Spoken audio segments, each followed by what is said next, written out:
நான் முதலமைச்சராக இருக்கிறப்ப இதே மாதிரி டெல்லி சென்று பேசினப்போ இப்போ முதலமைச்சராக இருக்க என்னவெல்லாம் பேசினா தெரியுமா? நான் அவருக்கு ஞாபகப்படுத்துகிறேன்.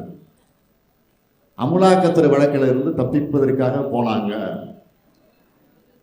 பாஜக காலில் விழுந்து மறைமுக கூட்டணி வச்சிருக்காங்க. அதனால தான் குரூப் போட்டோ எடுக்கும்போது முன் வரிசையில் நிற்க வச்சு ஸ்டாலினுக்கு இடம் கொடுத்தாங்க. இதெல்லாம் யார் சொன்னது? அவர் சொன்னது. இப்போ நீங்க என்ன பண்ணிட்டு வந்திருக்கிறீங்க? நான் கேட்கவா?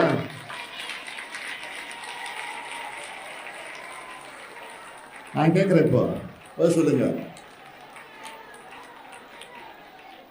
மிஸ்டர் சீஃப் மினிஸ்டர், மாண்புமிகு முதலமைச்சர்,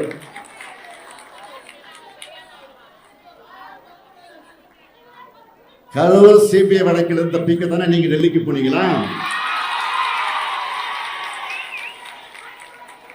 பாஜகவை உறுதியா விமர்சிச்சு பேசினா உங்க ஆட்சிக்கு ஆபத்து வந்துடுன்னு பேசவே பயப்படுறீங்களா?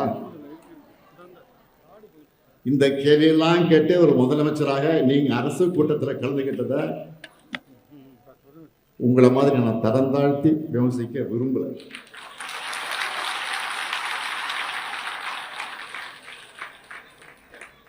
மும்மொழி கொள்கையை அமல்படுத்த அதை மறுத்த காரணத்துக்காக தமிழ்நாட்டுக்கான கல்வி நிதியை ஒன்றிய பாஜக அரசு விடுவிக்காம பிளாக்மெயில் பண்ணாங்க.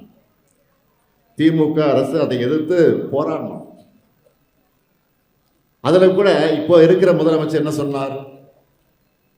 பாஜக அரசை கண்டிக்காம கொடுப்பது அவங்க கடமை, வாங்கிறது மிக உரிமை. ஆனா பாசிசமும் பாயாசமும் எல்கேஜி யூகேஜி பசங்க மாதிரி சண்டை போடுறாங்கன்னு நக்கல் நையாண்டி பண்ணீங்களா? இப்ப நீங்க மட்டும் என்ன பண்ணிட்டு வந்திருக்கீங்க? நிபந்தனைகள் இல்லாம நிதியை கொடுக்கணும்னு தான் நீங்க கேட்டிருக்கீங்க. இப்படித்தான் செய்ய முடியும். ஏன்னா இது சினிமா இல்லை, ஆட்சி நிர்வாகம். மாநில உரிமைகள் சார்ந்த எதுவாக இருந்தாலும்,